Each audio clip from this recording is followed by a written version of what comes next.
Jaya Radha Madhava Jaya Kunja Bihari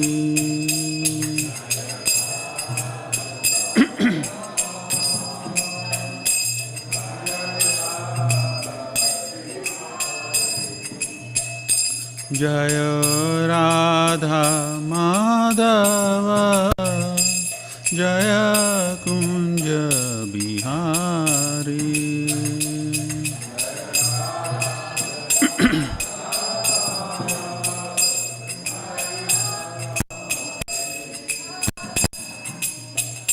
Jaya Gopi Janvala Jaya Girivara Dhari Jaya Girivara Dhari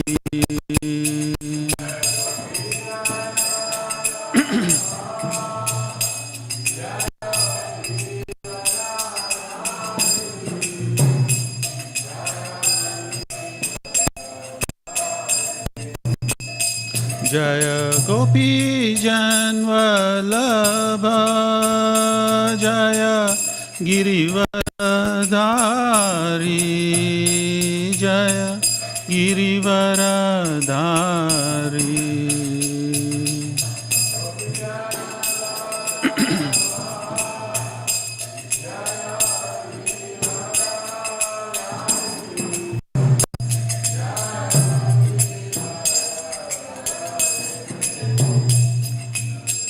Yashodanandana Braja Janaranjana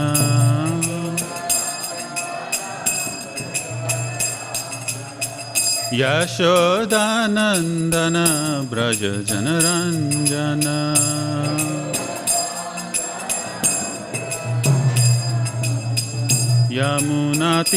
Yamunatire Vanachari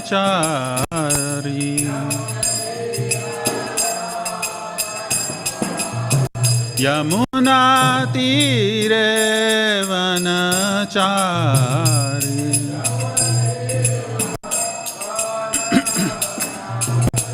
Jaya Radha Madhava Jaya Kunja Bihari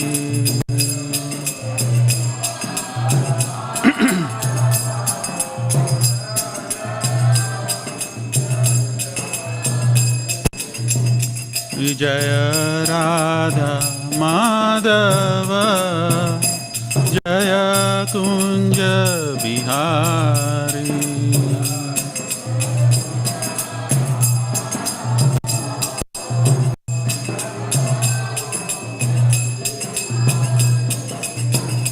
Jaya Gopi Janvalabha Jaya Girivardhari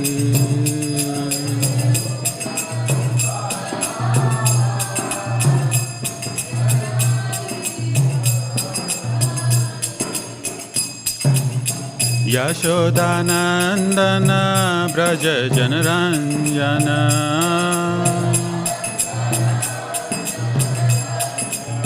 Yashodanandana Braja Janaranjana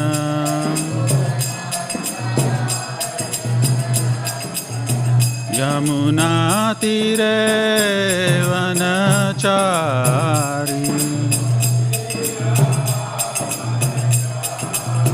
Yamuna Tire Vanachari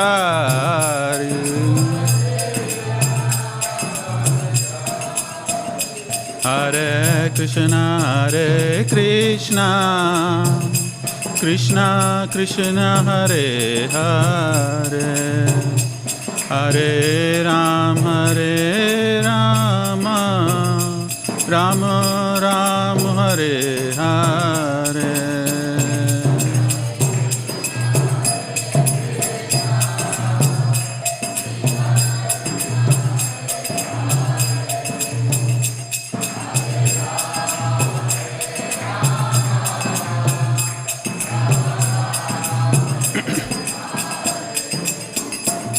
Hare Krishna, Krishna Krishna, Hare Hare, Hare Rama, Hare Rama, Rama Rama, Hare Hare.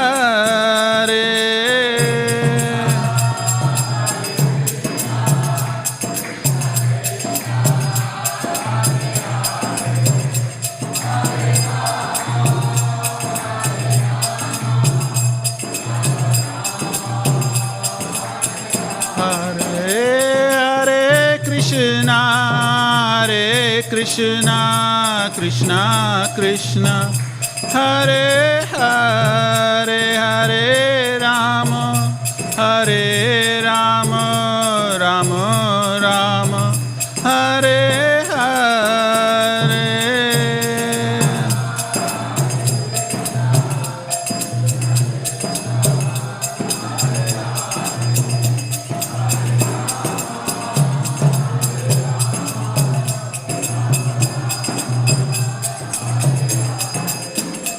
Jaya Gauranitai, Gauranitai, Gauranitai, Jaya Gauranitai.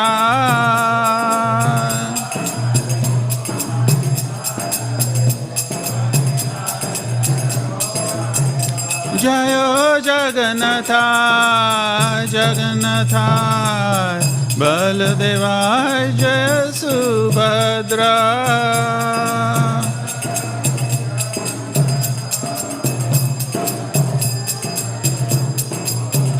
Jayo Radha Vallabha, Radha Vallabha Shri Radhe.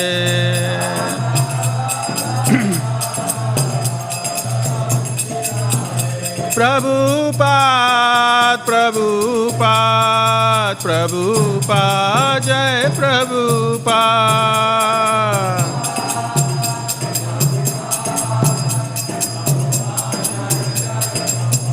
Jaya Jaya Prabhupada, Prabhupada, Prabhupada, Jai Prabhupada.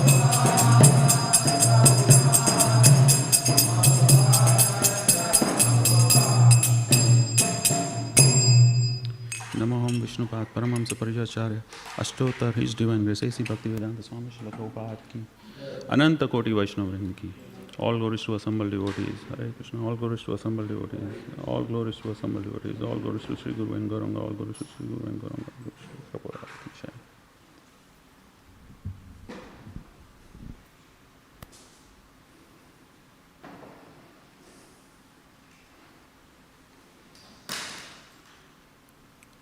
Om Namo Bhagavate Vasudevaya.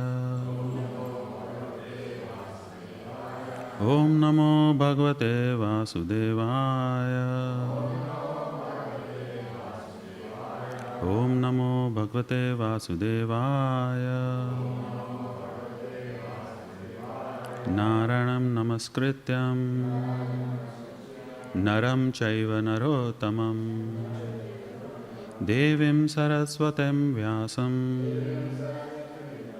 Tato Jayamudiraye Nasta Praishva Badreshu Nityam Bhagavata Sevaya Bhagavate Uttama Sloke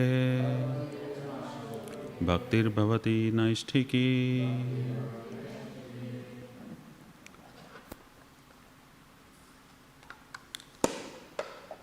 So we are reading from Śrīmad Bhāgavatam, Canto 7.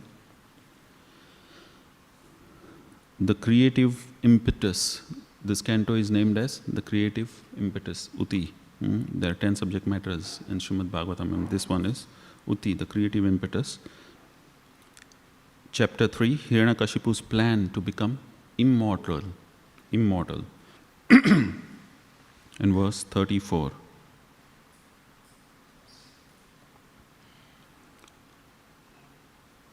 Antavyakta rupena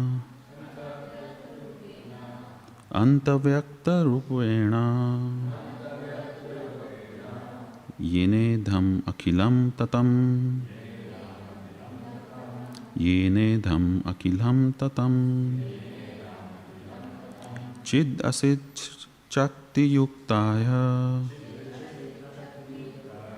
Chid achit chakti yuktaya. Tasmai bhagavate namaha. Tasmai bhagavate namaha. Ananta vyakta rupena. Yenedham akhilam tatam. Chid achit chakti yuktaya. Tasmai bhagavati namaha. Antavyakta rupena. Yenedham akhilam tatam. Chid achit chakti yuktaya. Tasmai bhagavate namaha.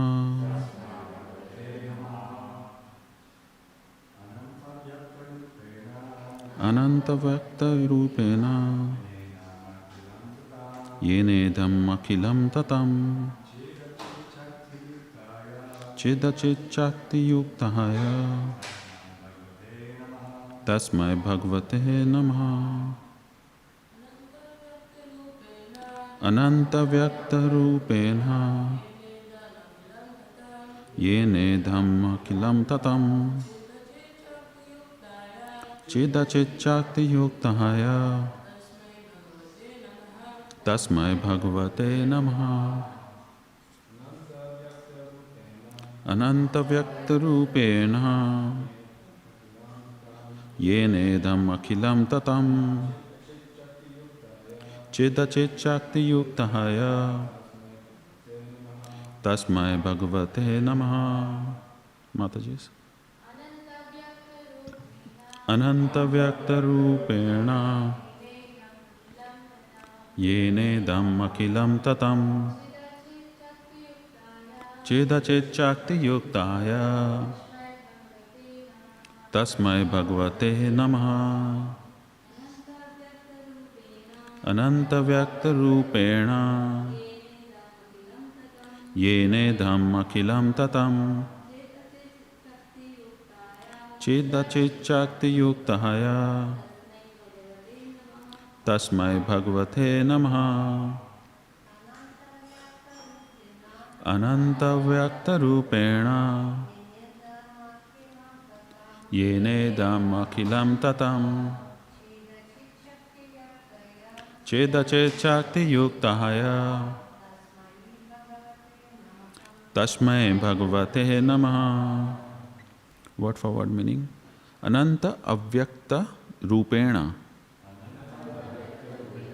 By the unlimited, unmanifested form. Yena, by which. Idam, this. Akhilam, total aggregate. Tatam, expanded. Chit, with spiritual.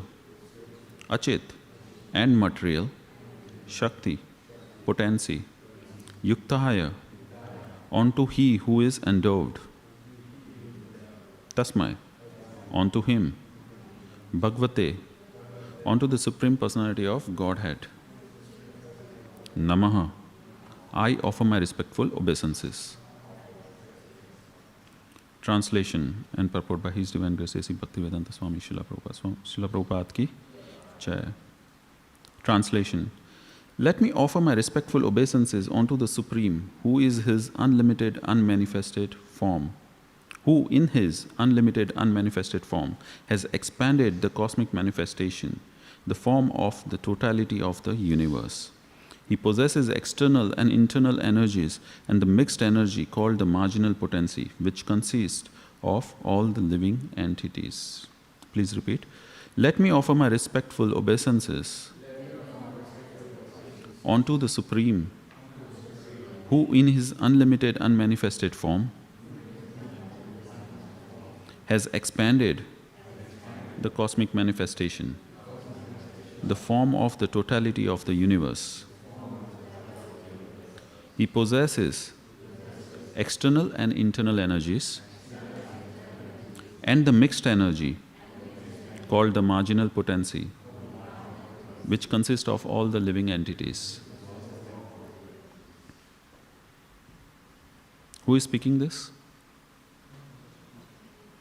Sorry? Hiranyakashipu to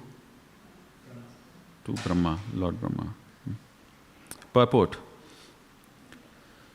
The Lord is endowed with unlimited potencies. Parasha Shaktir Vividhaya Sruyate, which are summarized as three, namely external, internal, and marginal. The external potency manifests this material world, the internal potency manifests the spiritual world, and the marginal potency manifests the living entities, who are mixtures of internal and external. The living entity, being part and parcel of Parabrahman, is actually internal potency, but because of being in contact with the material energy, he is an emanation of material and spiritual energies. The Supreme Personality of Godhead is above the material energy and is engaged in spiritual pastimes. The material energy is only an external manifestation of his pastimes.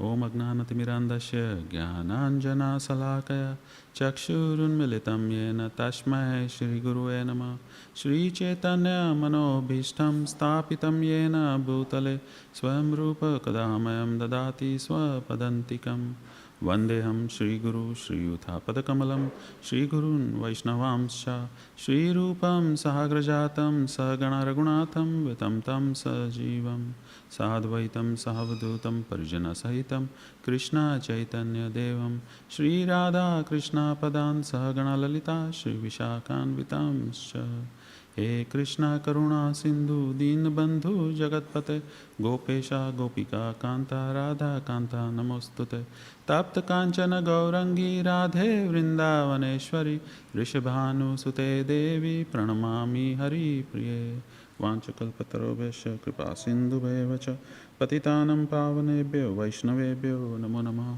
Jai Shri Krishna Chaitanya Prabhu Nityananda Shri Advaita Gadadhara Srivasadi Gaura Bhakta Vrinda Hare Krishna Krishna Krishna Hare Hare Hare Ram Ram Ram Hare Hare Hare Krishna. So Hiranyakashipu is offering his prayers to Lord Brahma. Let me offer my respectful obeisances unto the Supreme, who in his unlimited, unmanifested form has expanded the cosmic manifestation, the form of the totality of the universe. He possesses external and internal energies and the mixed energy called the marginal potency, which consists of all the living entities. So this is interesting prayer by Hiranyakashipu to Lord Brahma, because on one level, when we read in the last chapter, in this chapter, we understand that Hiranyakashipu knows the Vedas, understands who is the Supreme, who is not the Supreme. But again, in here, he offers, especially in the last verse and this verse, he offers prayers to Lord Brahma as if Lord Brahma is the Supreme Personality of Godhead. And we will hear after this, from tomorrow onwards, he will be asking for benedictions. And he understands that Lord Brahma cannot give the ultimate benediction of immortality. So he is asking all the benedictions, which is, I'm not killed by this person, that person, living entities created by you, or anyone from this material world. So all these things he is asking. He is not directly asking, award me immortality. Because he understands Brahma cannot give that, because he himself is not immortal. So on one hand, Hiranyakashipu knows this, that Brahma is not the Supreme. On the other hand, he is offering prayers to Brahma as if he is Supreme. So what does this mean? He is trying to flatter Lord Brahma.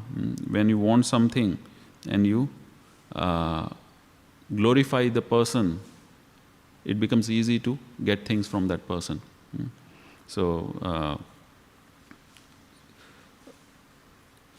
Chanakya Pandit mentions that it's better to have one friend who will speak the truth, or an enemy who will speak the truth or criticize you, than 10 friends who always glorify you.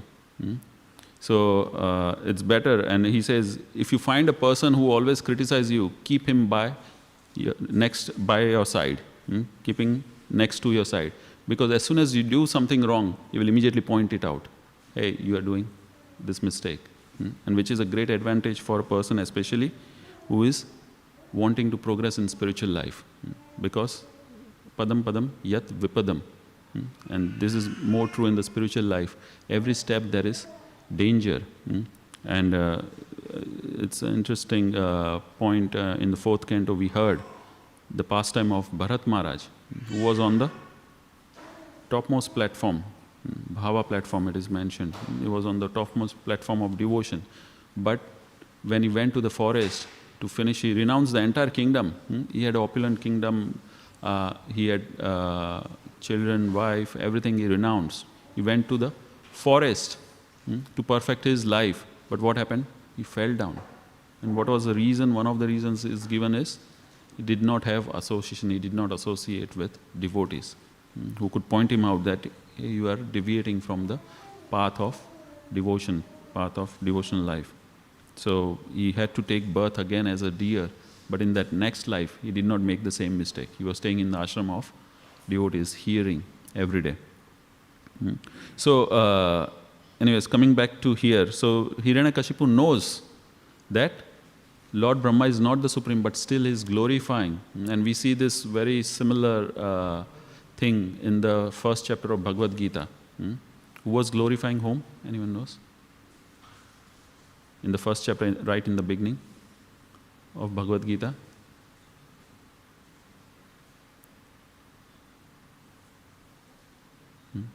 Duryodhana. Duryodhana is glorifying the armies on both sides.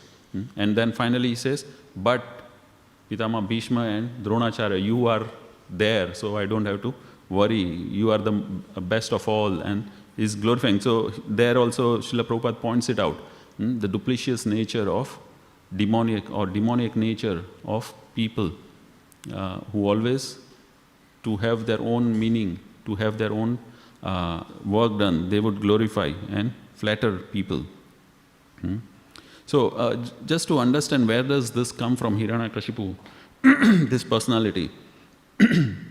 So right in the beginning of 3rd canto, actually, this pastime starts. So in the beginning of 3rd canto, Parikshit Maharaj is asking Sukdev Goswami to explain about Vidura and Maitreya Samvad. What happened when Vidura left the kingdom of Duryodhana? What did he do? And then Sukdev Goswami is explaining how Vidura travels to different places of pilgrimage and then meets Uddhava, who redirects him. They have got, for a night they discuss about the pastimes of Krishna, and then next morning Uddhava redirects Vidura to see and meet Maitreya Muni, because when Krishna left the planet, both Uddhava and Maitreya were present, and they both heard what will come in the 11th canto, Uddhava Gita. So they both heard the instructions from Krishna. So Uddhava redirected Vidura to go and see Maitreya out of Maryada Vyatikrama.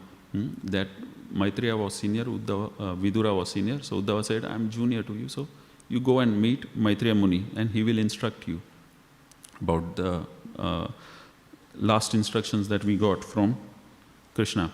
So Vidura goes and meets Maitreya Muni, and at that point Vidura is asking many of the questions. Tell me about the creation, tell me about Leela Avtaras, Purusha Avtaras, different pastimes of the Lord. And then Maitreya Muni speaks about, and which is relevant here as well, speaks about the creation, how the creation begins.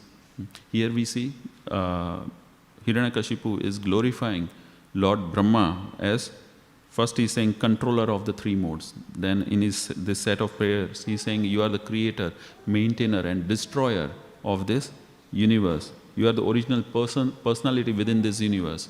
You are master of all living entities. You are Brahman, the super soul of this universe and the oldest living entity. Then he's saying you are unlimited, and in this verse he's saying you are ananta vyakta rupena. You are unlimited and unmanifested. And you are endowed with material and spiritual energy. So he's giving all this glorification which are suitable for the Supreme Personality of Godhead, not Lord Brahma. And this is why when you hear from third canto, you understand who Lord Brahma is, what his position is. So in that third canto, Maitreya Muni is explaining how Brahma was created. He was born from the lotus which was which came from the navel of Garbhodakshaya Vishnu. On that lotus, Lord Brahma is born. And then he's thinking, what is his purpose? Because he's born full of intelligence. So he's thinking, what is his purpose? So he's looking here and then comes down on the lotus. Everything is dark, so he cannot find his source. But he can hear the noise, tapa. So he understands that he has to do tapa, he has to do austerities, perform austerities and penance. So he goes back onto the lotus, performs penance for how many years? Sorry? 1,000 celestial years. He performs austerity. And then he gets darshan of the Lord, Garbhodakshaya Vishnu. And then he offers prayers and he knows what the purpose is.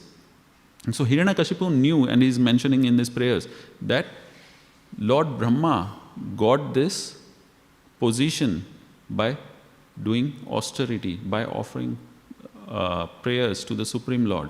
And so austerity is the, tapa is the key. So that is why in this chapter we see Hiranyakashipu is performing austerity. And he's performing austerity, he's standing on one leg, his hands are upwards and he's looking into the sky, and he's standing in this position for so many years. 100 years it is mentioned. He's standing like that. And the heat which is coming from his body is burning the entire universe. So he's doing all this austerity. For what? What is the purpose behind this? Anyone? That's right. He wanted the position of Lord Brahma himself. He wanted to be as powerful as Lord Brahma. So this is the motive of Hiranyakashipu's performing austerity. But when he's doing this austerity, the entire universe is burning. So all the demigods, all the residents of higher planets, they go to Lord Brahma and say, you have to do something about it. This personality, first of all, they are mentioning that Hiranyakashipu's intention. What is his intention? To take your position. That is his first. And he wants to change everything. He wants to do whatever the results of pious activities should be given to people who perform impious activities. And change the positions, the results of the activities. So in short, he wanted to become, first of all, immortal, because he knows that Brahma lives for a very long time, so he wanted to become Lord Brahma. Second thing, he wanted to change. He wanted to be the controller of the universe. But there were some mistakes which he performed. What were the mistakes? First of all, he was envious towards the Supreme Lord. So that is the first mistake that he committed. He was envious towards the Supreme Lord. Second thing, he was trying to apply for PR in this material world. Permanent residency. Everyone wants permanent residency, right? He was trying to be permanent in this material world, which he did not understand is also temporary. Over a period of time, it will be taken away. And he was thinking Brahma to be supreme. Every morning, just before the chanting, we chant the 10 offenses to the holy names. What is the second offense? To consider the names of Lord Brahma or Lord Shiva to be the supreme. So, to consider the names of demigods like Lord Shiva or Lord Brahma to be supreme, to be equal to or independent of the name of Lord Vishnu. So this is again an offense to the holy name and to the Supreme Lord as well. So he was considering Brahma to be supreme. So he had committed all those mistakes.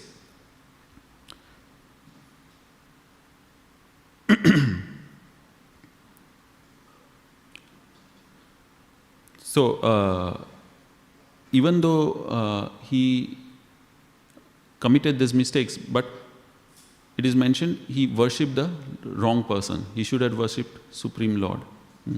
Akama sarva kamava moksha kama udardi tivrena bhakti yogena yajita purusham param. So whether you have all the desires, no desires, or desire for liberation, you should always worship the Supreme Personality of God. Krishna mentions in Bhagavad Gita that people who worship the demigods are of small intelligence, alpa medasam. Antavattu phalam tesham tad bhavati alpa medasam. 723 it is mentioned. Krishna says, those who worship the demigods, the results of those worship is antavat. First of all, it is temporary, anta. It finishes. The results are very temporary and it is limited. They are not great. You don't get big results. So Hiranyakashipu was committing all this offenses. Just to understand where does Hiranyakashipu come from. So we were hearing this past time from the 3rd canto. So Brahma, whom Hiranyakashipu is saying he is the creator, maintainer, destroyer. In the 3rd canto it is explained, Lord Brahma himself was created by Garbhodaksha Vishnu, born on the stem, and is performing austerity. We heard that. And then he got darshan of the Lord. And then he's creating. First of all, he creates 5 kind of ignorances. And that is the ignorance which keeps a living entity into this material world. Then he creates the Kumaras, 4 Kumaras, because he wanted to create progeny within this material world. So he created Kumaras. But again, Kumaras refused. They were born, they were Gnanis. So they refused. They are the personification of knowledge. So they refused to get into the material entanglement and grasta life. They just walked away. He was not happy. So out of that unhappiness, Rudra came, or Shiva was born.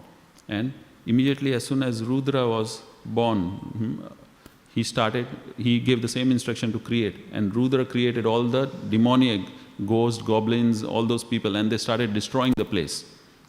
You know, some of the kids, when they come to your place or come to temple, you have to be very careful because they start destroying the place.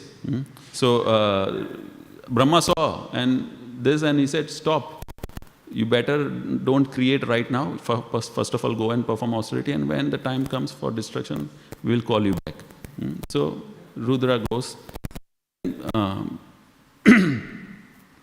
Brahma creates the 10 rishis, and then Vak, daughter, and Brahma himself becomes bewildered by Vak. So we see here Brahma not only, even though appearing as the creator, but he himself becomes bewildered by the Maya Shakti, external energy of the Lord, because he became attracted to his own daughter and was running, chasing after his daughter. So then Lord again appeared and asked him to cast away the body, subtle body, and then Lord Brahma again begins creation, and then now finally he creates Swayambhu Manu and Sattvarupa. So when Swayambhu Manu and Sattvarupa were created, again Vidura is asking Maitreya Muni to narrate the pastimes of how Swayambhu Manu populated the universe. And then Maitreya Muni is again speaking about when Swayambhu Manu was asked to create, he saw around, earth was missing. There was no earth. So he quickly, Maitreya Muni says, so Varahadev had to lift the earth, put it onto the axis, and then Swayambhu Manu and Sattvarupa created. And at that point, Vidura again stops and says, who is Varahadev? And Maitreya Muni also mentioned that Varahadev killed Hiranyaksha. So Vidura is stopping Maitreya Muni at that point and saying, can you please describe this pastime of Varahadev and Hiranyaksha in detail? So then again, Maitreya Muni is explaining how they were born. So in 3rd canto, it's interesting to note that there are 2 exemplary couples are mentioned, Grahastha couples are mentioned. So 3rd canto is very important for Grahasthas especially. For everyone it is important, but especially Grahasthas, because it gives the examples of 2 exemplary couples. The first couple is, anyone? Kardama Muni and Devhuti, which is the second couple. So the first couple is, sorry? Swayambhu Manu and Satyarupa, but it's not mentioned much about them. The first couple is Kashyapa and Diti. So these two couples are mentioned. And if you look at, there's a nice storyline which goes along in the Bhagavatam. And when you hear and at that point, Maitreya Muni is explaining how Kashyapa is a very powerful sage. How many species are there? 8.4 million, right? 84 lakh or 8.4 million species are there. Most of the species are born of Kashyapa. Kashyapa Muni is a very powerful sage, and he had got many wives. So we see reptiles, aquatics, animals, a lot of species come from Kashyapa Muni. That was the power of his sadhana austerity, that he could give progeny to different kind of species. So Kashyapa Muni had many wives, and one of the wives was Diti, who did not have any children. Of course, this is again another problem in material world. When you have got many wives and you don't give equal attention, or you don't give equal progeny to each and every wife, there will be a problem. And we saw this in the pastime of Maharaj Chitraketu. So Maharaj Chitraketu had many wives, but none of them had children except for one. And that created a problem with another wives. They poisoned the child. So again here we see Kashyapa had many wives. He gave children to many wives, but except for one, Diti. And this was burning in the heart of Diti, and she wanted to unite with Kashyapa Muni to have children. Kashyapa Muni refuted at first, saying that this is an inauspicious time. This is the time when Lord Shiva goes back. It's evening time. It's not auspicious, and there are all the ghosts and goblins also who go along with him, and he might get upset. But the desire was so strong that they had, finally Kashyapa Muni gave in and they had a union. And of that union, as soon as there was a union, Kashyapa Muni predicted that the progeny who will be born will be very demoniac. He will be the enemy of Lord Vishnu. And again, the pastime goes back, speaking about third canto. It explains how Jaya and Vijayan, who were in the spiritual world, they were cursed by the 4 Kumaras, and then they were cursed to come into the material world.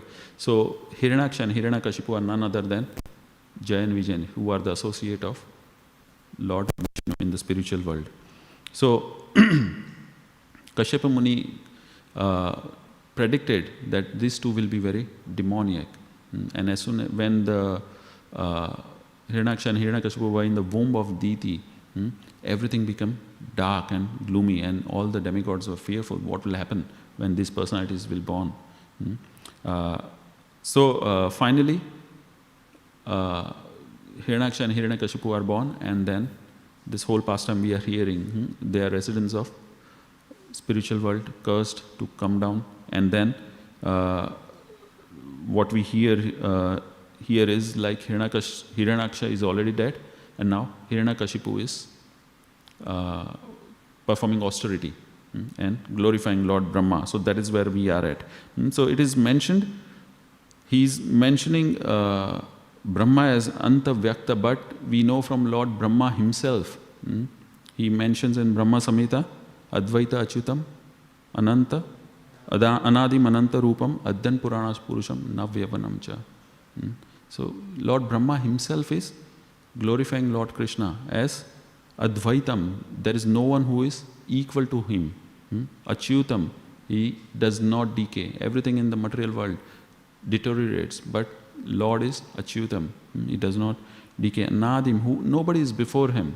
Ananta Rupam, unlimited forms. The exact words which Hiranyakashipu is mentioning here, Ananta Rupam, is mentioned by Lord Brahma for Lord Krishna himself. Adhyan, Purana Purusham, he is the beginning, nobody is before him, he is the oldest. Navyavanam cha, he always remain youthful. So Lord Brahma himself is saying, and in the first canto also Lord Brahma confirmed this with Narad Muni. When Narad Muni questioned Lord Brahma, it seems that you are the creator, you are creating everything. But Lord Brahma said, no, I am only the secondary creator. the original creator is Lord Krishna. So he confirmed this. So it is important that we read Śrīmad Bhāgavatam. Important we read Śrīmad Bhāgavatam gives details of primary creation, sarga, secondary creation, visarga. So the primary creation is created by Lord himself. The secondary creation is what is created by Lord Brahma. Lord Brahma was given all the ingredients. So we have to understand who the real creator is. And as it is mentioned in the purport, Srila Prabhupada mentions about 3 Shaktis: Antaranga Shakti, Bahiranga Shakti and Tatastha Shakti. Antaranga Shakti is the internal potency, external, Bahiranga Shakti is the external potency, and Tatastha Shakti is the marginal potency. So where does this internal potency come from? Where does this external potency come from? Where does this Tatastha Shakti, and what are their powers and limitations? We have to understand when we study the scriptures.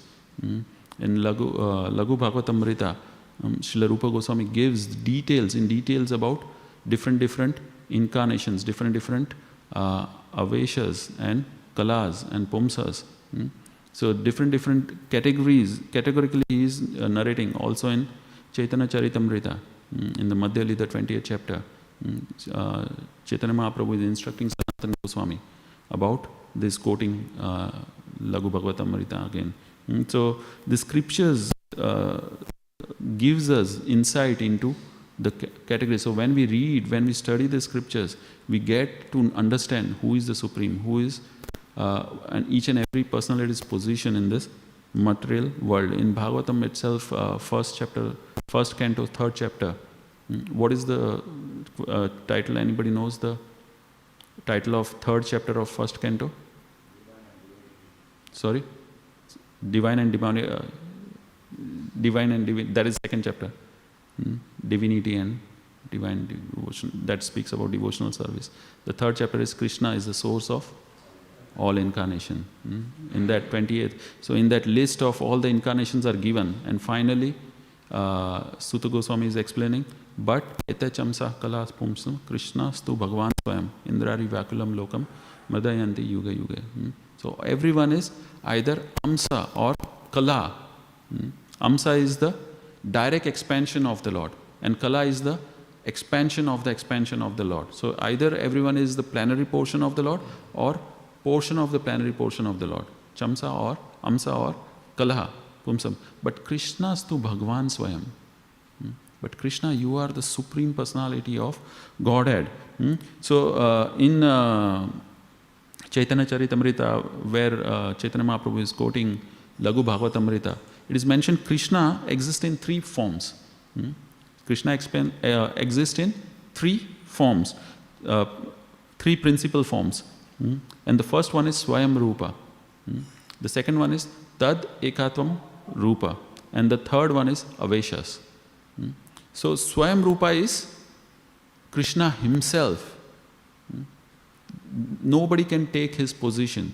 That is the original personality of Godhead, Supreme. And Srila Prabhupada, always when he refers to Krishna, what does he refer as? Supreme Personality of Godhead. In Bhagavatam, we see Bhagwan word is used for many people. For Lord Brahma, we say Lord. So Bhagwan, Lord, is used for Lord Brahma, Narad Muni, and many of the devotees. The word Bhagwan is used sometimes in Bhagavatam. But Supreme Personality of Godhead is only Krishna. There is no one in that category. Swayam Rupam. Ete chamsa kalapamsam. Krishna stu Bhagwan Swayam. That Swayam Bhagwan is used only for Krishna. So this first form of Krishna is Swayam Rupam. The second one is Tad Ekatma Rupam. So now this Tad Ekatma Rupam is Krishna manifests into multiple forms. But again, all those forms, Vishnu Rupas, they are equal to Lord, but again, they've got some things which they lack. And so Krishna has got 64 qualities. In Nectar of Devotion it is mentioned. Krishna has got 64 qualities in full. And then there are, and who is equal to Krishna? It is mentioned in Bhagavatam as well as different scriptures that Krishna expands himself as Lord Balram first. And it is mentioned there is no difference between Krishna and Balram. They are equal. In all the qualities they are equal. There is no difference. But still when we hear in the Brahma Vimohan Leela, Lord Balram also couldn't understand for the whole year who the gopas and cows were. At the end of the year, Krishna had to reveal it to Lord Balram, who all these people were. They were actually expansions of Krishna himself. So we can understand from that pastime, for one thing that establishes is Krishna is the Supreme Personality of Godhead. Even Lord Balram, who is equal to him, he is the first expansion of him, who also it is mentioned has got all the 64 qualities. But even then, Krishna is the Supreme, he is the original candle. So, Lord Balram, it is mentioned 64. Again, then there are Tadekatma Rupam, who are expansions of Krishna, plenary portions of the Supreme Lord. They have got 60 qualities in full. They don't have 4 qualities which Krishna has. Does anyone know what are those 4 qualities which only Krishna has and to a certain extent Lord Balram has? Yes, he is always surrounded by devotees. What else? He plays flute. He is very beautiful and so the first one is Leela Madhuri. So he is always having his pastimes. His pastimes are sweet. The pastimes which Krishna has, killing of the demon and all are done by his external potencies. Krishna, when you see, he does not have any weapons. What does he have? He has got a flute and he is always playing on that flute. He is always enjoying with his devotees. Once somebody showed a photograph of Krishna to Srila Prabhupada and Srila Prabhupada said, no, this is not Krishna. And the devotee asked, why? What happened? It looks like Krishna, flute and everything, standing 3 bending form. But Srila Prabhupada said, there is no devotees around him. Krishna is never alone. Krishna is always with his devotees. So if you see the picture of Krishna alone, that means he is not Krishna. Krishna is always surrounded by devotees. He is always having his pastimes. So Leela Madhuri. Then the second quality it is mentioned is Venu Madhuri. As Mataji pointed out. He is playing on his flute. We can read in the 21st chapter, Venu Gita. And he is always having different kinds of flutes which he is playing on. And gopis are jealous of flute. In Venu Gita it is explained. Gopis are telling that what austerity has this bamboo flute has performed that is able to kiss Krishna all the time. Whereas we are so much dedicated to Krishna, but we are not even able to come close to him. We have to be in the separation for the whole day. So what austerity has this wooden flute, bamboo flute has performed? So they are jealous of Krishna. And then there is Prema Madhuri. In Prema Madhuri is loving exchanges. Krishna has got the pastimes, Sakhya, Vatsalya, Madhurya, which you only find in case of Krishna. So that goes up to Mahabhav, that Prema pastimes. So that is only in Krishna's form. No other form exhibits those pastimes. And then there is Rupa Madhuri. Krishna, we see, is the most beautiful person. In the spiritual world, he is not in his 4-hand form. He is always in his 2-hand, Tribhanga, Shyama form. So he has got the beauty which excels any other form. So these are the 4 qualities which only Krishna exhibits. And then all the other Vishnu avatars exhibit 60 qualities. And then Lord Shiva, who is in between, is not a Vishnu Tattva nor the Jiva Tattva, exhibits 54 qualities. And the living entities exhibit how many qualities? 50 at best. And in this material world, only it is mentioned, Lord Brahma has got those 50 qualities in full. Most of the living entities, would have 1 or 2 or 5 or 6, and that too in the minute degree. So it is not possible, and from Lord Brahma down, the qualities keep on decreasing. On this planet we see hardly anyone has any qualities. But it is mentioned the residents of the spiritual world, all the living entities, jivas, who are in the spiritual world, they exhibit this 50 qualities in full.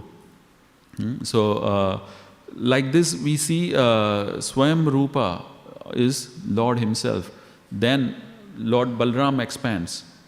We are running out of time, but I'll quickly, So Lord Balram expands, and from Lord Balram, first Chaturviha comes, Swayam Prakasha. So Lord Balram is known as Swayam Prakasha, and first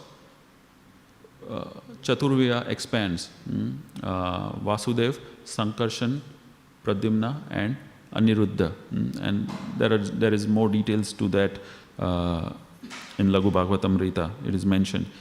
And then there are Aveshas, Shaktavesha, Bhagavat Aveshas. So there are empowered jivas who can do the functions of the Supreme Lord. So there are different forms which are mentioned, Leela Avtaras, Guna Avtaras.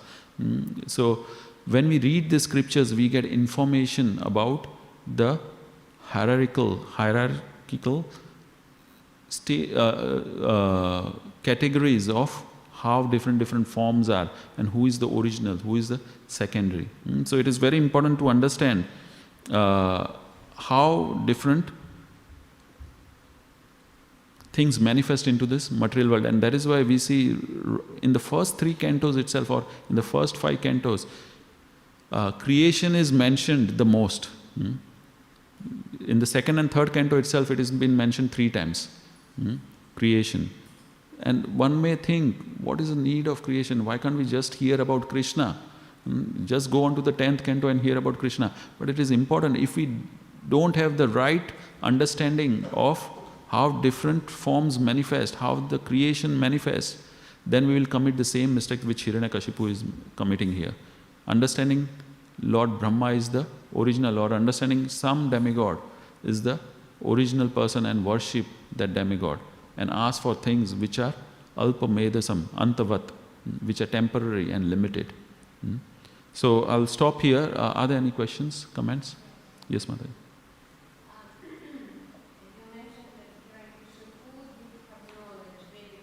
Yes.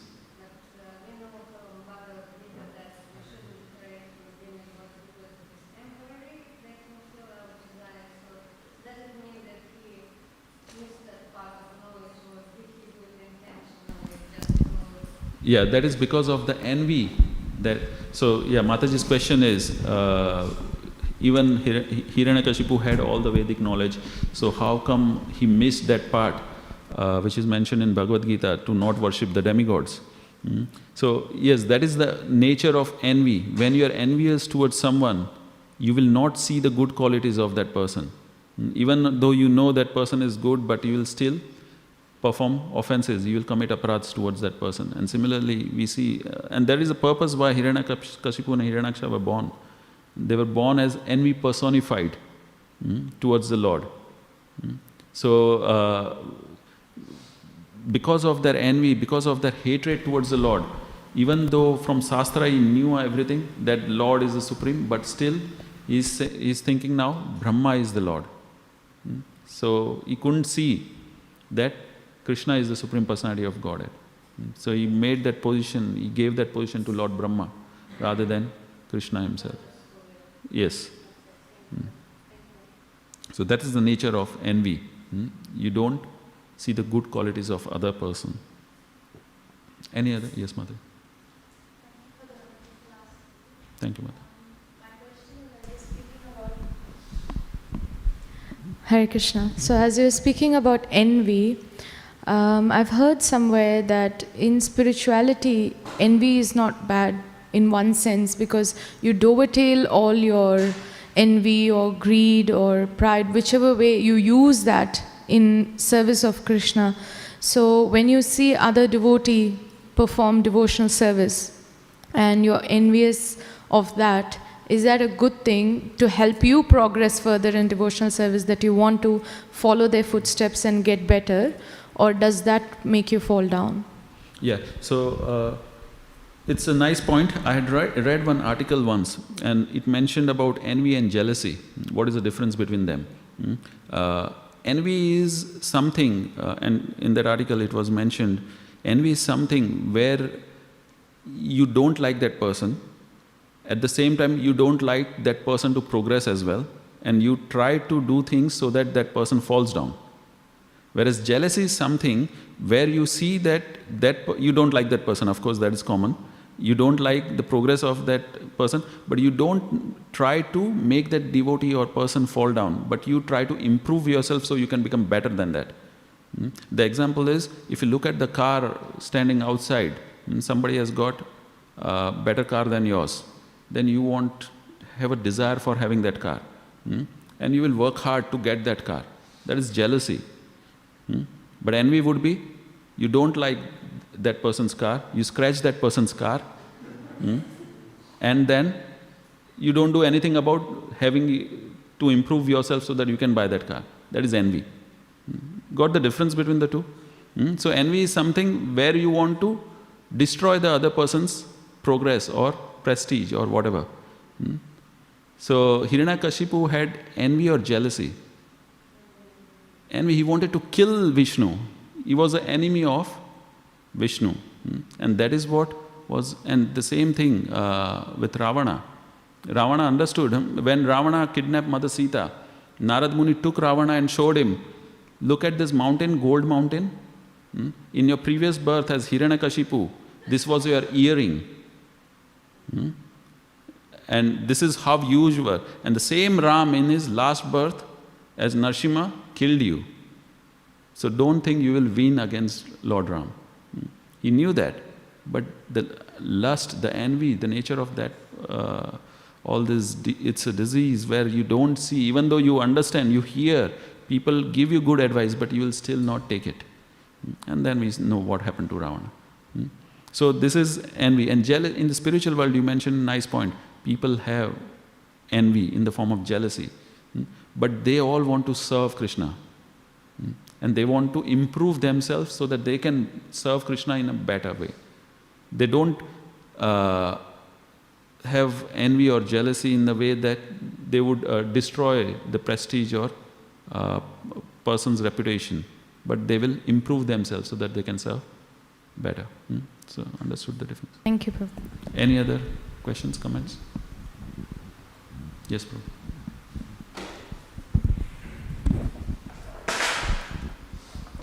Hare Krishna, thank you for the class. Just going back to, you mentioned a little bit about the pastime of Bharat Maharaj, how he fell down. I was just curious because I'm reading the pastime now that in the purport it says, Prabhupada says the reason why he fell down was that he didn't take shelter of Vaishnavas or a spiritual master. So I was just curious how he got to the level Bhava without taking shelter of a spiritual master or having Vaishnavas around him. Like, how is that possible? Bharat Maharaj, we understand, is a son of a Supreme Personality of Godhead, Rishabdev, and he had 100 brothers, or 99 brothers, and he was the 100th one, and he got instructions directly from Rishabdev himself, from Lord himself. So it's not that he did not take any instructions. During his life when he was a ruler, he had association with devotees, he had association with Guru. So he took instructions from them. But at one point when he decided to leave everything, he went to the forest by himself. At that point he said, I'm already at the platform where I can manage myself. But again, in that pastime, the acharyas point out, there has to be some remnants of the karma or Vaishnava aparadh committed directly or indirectly in the past, because of which the reactions came to him. Otherwise, from that platform where he was on a bhava platform, generally people don't fall down. So that was one reason acharyas point out that yes, there has to be some offense created, Vaishnava aparadh created in the past, and you can get the reactions of that Vaishnava aparadh offense until bhava also. So that is one point. Second, the Lord always uses his devotee to exemplify a point. And in this, the point is, if you become attached to something material, you will taddat anta kalevaram. So when you leave your body, whatever consciousness you have, you will take that consciousness. That is another example, another thing which is shown by that pastime. And the third thing it is mentioned, Lord did not leave him. He gave him protection. So even for a temporary period, he had to take the body of a deer. But what was different in that form? Lord awarded him memory of his past life, which even humans don't have, what to speak of deers. And that he managed, he remembered his past life and he lived in the ashram of rishis and then came as Jada Bharata. So Lord protects his devotees. So we see from this pastime, even in this case, Lord protected him. It was a temporary fall down, but again, Lord arranged for situations where he can continue from there. So it was very for the short time he had to take 1 birth, 2 births, but in the end, if you look at it, he went back home, back to Godhead. And on the journey, Maharaj Rahugana was instructed as well. So there were many pastimes. When Lord performs some leelas like this in the life of a devotee, then there are many things he achieves. If Bharat Maharaj would have gone back home, who would have instructed Maharaj Rahugana? So again, there are things which happen. And that is why Śrīmad Bhāgavatam is full of rasa. It's not like person comes in, chants, goes back home, back to Godhead. It's not like that. There is always rasa. There is, if in a movie, there has to be everything. There has to be a fight, there has to be fiction, there has to be, only then the movie becomes interesting. If everything is a happy family, the end. There is no rasa. There has to be action, there has to be romance, there has to be. So we see Śrīmad Bhāgavatam has got everything. And in the lives of devotees, we see these are the things happen. Because that enhances the rasa of the living entity to come closer to the Lord. Thank you. Granth Raj Śrīmad Bhāgavatam ki Jai, Srila Prabhupada ki Jai. Thank you for coming.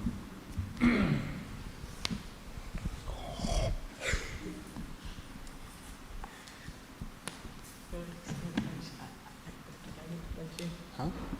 I need to punch you. Is that you?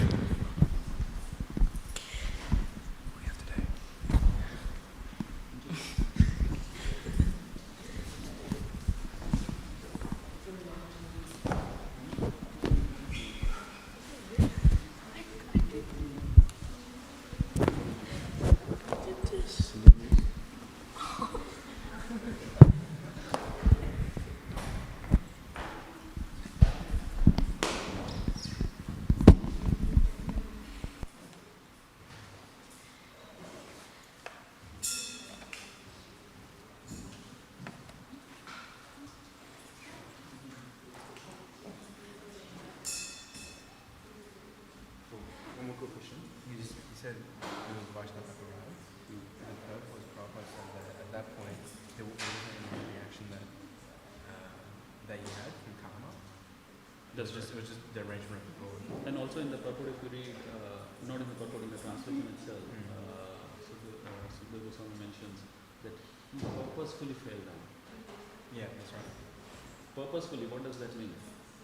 If I'm very rich, I'm suppose Bill Gates or whoever, I'm very rich, but if I donate all my wealth to someone, I purposefully accept it poverty. In this case, Bharat Maharaj purposefully fell down. He would, on his